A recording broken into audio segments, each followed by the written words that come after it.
আসসালামু আলাইকুম। বাংলাদেশ কৃষি গবেষণা ইনস্টিটিউট, যার সংক্ষিপ্ত নাম হলো বাড়ি, BARI।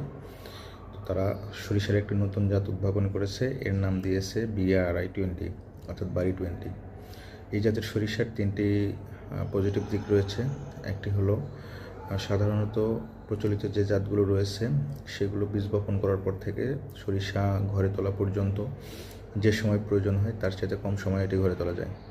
দ্বিতীয়ত হলো প্রচলিত জাতগুলোর চেয়ে প্রায় 10 থেকে 15% বেশি ফলন দিয়ে থাকে।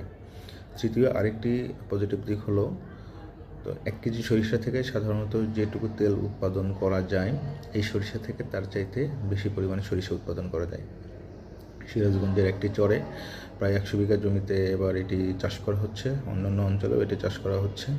তা আপনি যদি অধিক লাভবান হতে চান তাহলে BARI অর্থাৎ বাড়ির সাথে যোগাযোগ করে আপনারা এই জাতের সরিষার বীজ সংগ্রহ করতে পারেন এবং আগামীতে এটি চাষাবাদ করে অধিক লাভবান হতে পারেন। আর কৃষি বিষয়ক নানান এরকম ভিডিও পেতে চ্যানেলটি সাবস্ক্রাইব করুন এবং নোটিফিকেশন অন করে রাখুন। সাথে থাকার জন্য ধন্যবাদ। আসসালামু আলাইকুম।